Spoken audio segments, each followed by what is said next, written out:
February 1975. 13-year chase.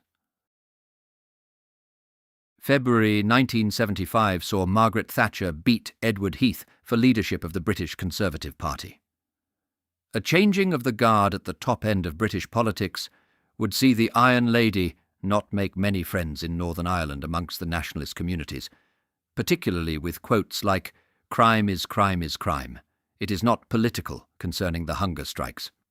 As we delve into the 1980s in the future, Thatcher becomes a key player.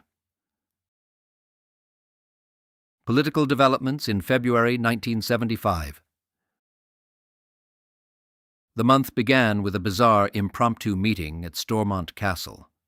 On Monday, the 3rd of February, a delegation led by Mr. West and Mr. Paisley arrived uninvited and unannounced at the steps of Stormont Castle at around 4 p.m., and after some negotiation with the principal private secretary, handed in a written demand to see the Secretary of State. Reluctantly, the Secretary of State agreed to see them later in the evening. During the meeting, Mr. West stated their anxiety about how the government is handling the current situation. Specifically, they highlighted 4 areas of concern that they wanted to discuss: the negotiations with the IRA, the SDLP's attitude towards the RUC, the lack of police cooperation with the Army, and the withdrawal of firearms. At the end of the meeting, Mr. West said that the Secretary of State had failed to satisfy the delegation that there was a useful purpose in the continuation of talks with Sinn Féin, and he called for an end to such meetings. He also urged the Secretary of State to use his influence on the SDLP to change their policy toward the RUC. A few days later, on the 5th, the Northern Ireland Office published a discussion paper on power sharing, the Government of Northern Ireland, a society divided. This was the 3rd discussion paper published in advance of the Northern Ireland Constitutional Convention. Secretary of State for Northern Ireland, Malin Rees, announced that new blocks, H blocks, were to be built at the Maze prison, while waiting for a new prison at Maghaberry, County Antrim, to be completed. A major development in February came on the 9th, when the IRA announced that it would be reinstating its ceasefire, effective from 6 p.m. on the 10th of February. The ceasefire went ahead as planned. It was to last, officially, until the 23rd of January 1976. However, there were several incidents during 1975 involving members of the IRA.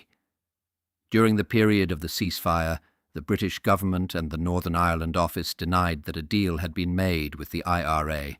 Sinn Féin and the IRA said a 12-point plan had been agreed with the British. Some of the elements of this alleged deal were to become apparent, such as the setting up of incident centres and a reduction in security force activity in nationalist areas. The aforementioned incident centres were established on the 12th of February in nationalist areas across Northern Ireland to monitor the IRA ceasefire and the response of the security forces. The centres were manned by members of Sinn Féin, who liaised with government officials at the Northern Ireland Office. The 18th of February saw Éire Niamh appointed as the Conservative Party's spokesman on Northern Ireland. A feud began between the official Irish Republican Army on one side and the Irish Republican Socialist Party and the Irish National Liberation Army on the other on the 20th of February. This led to violence, which we'll cover as we work our way through this instalment. From public records released in January 2001, a telegram was sent by British Foreign Secretary James Callaghan to the British ambassador in Dublin. The telegram contains notes about matters related to Northern Ireland that Callaghan wanted the ambassador to raise with Irish Prime Minister Liam Cosgrave. The telegram mentioned the proposal to establish 7 incident centres to deal with problems that arose during the IRA ceasefire. It read, "Discussion focused on the arrangements which would be needed to avoid the ceasefire being disrupted by isolated or spontaneously generated incidents which might lead to an uncontrolled escalation of violence. A proposal was evolved for the setting up of 7 incident centres. Another appointment was made in February when Lord Chief Justice of Northern Ireland Robert Lowry became the chairman of the Constitutional Convention. Shootings in February 1975. February 6th. Catholic civilian Colette Brown, 31, was found shot dead by the side of Killyglen Road in Lorne, County Antrim. She had been sentenced to death by a loyalist group for allegedly passing information to the IRA. 2 men were convicted for her killing, one a UVF member and the other a UDR Lance Corporal. February 8th. The UVF shot and killed Catholic civilian James Sullivan, 30, at his home on Leslie Street in Ligoniel, Belfast. He was a former internee. British soldier William Robson, 22, died 2 days after being shot by an IRA sniper while on foot patrol in the village of Mullen in County Fermanagh. February 9th. The UDA opened fire on Catholic civilians leaving St. Brigid's Church on Derryvolgie Avenue in Belfast. 2 teenage parishioners, Kevin Ballantyne, 18, and Gerard Keeley, 19, were killed. February 10th. The UVF shot and killed Catholic civilian Joseph Fitzpatrick, 19, as he worked sweeping the street at Cook Place off the Ormeau Road in Belfast. Catholic civilians Arthur Mulholland, 65, and Eugene Doyle, 18, were shot and killed by loyalist paramilitaries in a gun attack on Hayden's Bar near Pomeroy in County Tyrone. February 11th. Postman Christopher Mine, 25, on relief duty, was killed on his milk round by the IRA in Galbally-Capag, County Tyrone. The regular milkman was suspected to be the intended target. February 14th. The INLA shot and injured a utility worker in his car in Derry, having mistaken him for a member of British security forces.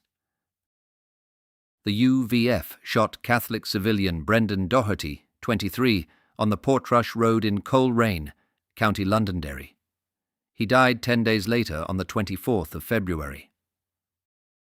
February 19th. Civilian James Breen, 45, was shot by a loyalist group at his home on North Circular Road in Lurgan. February 20th. Chairman of the White Rock IRSP, Hugh Ferguson, 19, was shot and killed at his place of work in Ballymurphy, Belfast. It was believed that the official IRA were responsible for this killing as part of the ongoing feud. February 25th. The INLA, using the cover name People's Liberation Army, shot and killed official IRA volunteer Paul Fox, 25, in the Divis Flats area of Belfast. The murder was part of the INLA official IRA feud.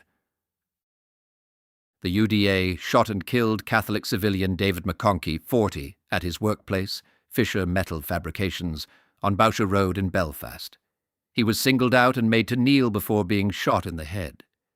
The gunman stole a small sum of money. February 26th. Off-duty police officer Stephen Tibble, 22, was shot and killed as he joined in the chase of IRA member Liam Quinn on his motorbike in Barons Court, London. Quinn had been spotted by a detective coming out of a house discovered to be an IRA bomb factory.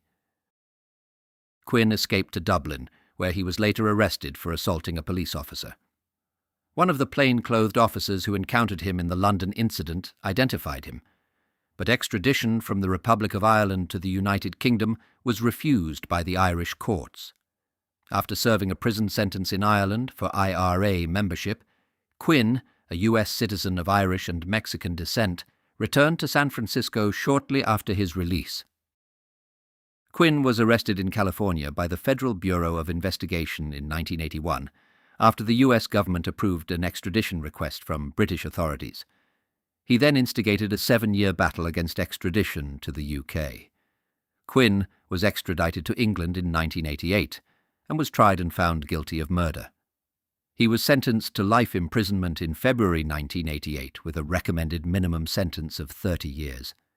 Quinn served 11 years in Portlaoise Prison before he was released in April 1999, along with the rest of the Balcombe Street gang, under the terms of the Good Friday Agreement. February 27th. Civilian Wesley Black, 31, was shot during a gun attack on the home of a UDA member on West Circular Road in Belfast. He was walking past the house at the time. February 28th. The UVF killed Catholic civilian Michael Convery, 22, and wounded another in a drive-by shooting on the Lower Antrim Road near Camberwell Terrace in Belfast. Civilian Thomas Truesdale, 20, was shot by a Republican group from a passing car while standing at the junction of Benview Park and Ballysillan Crescent in Belfast. Bombings in February 1975. February 20th. The UVF exploded a bomb at the railway bar on the Shore Road in Belfast, killing Catholic civilian Gerald McKeown, 20. Thank you for listening to this episode of Tales of the Troubles. If you liked it, please like and share with like-minded people. Stay tuned, click the follow button, and enable notifications so that you don't miss the next episode.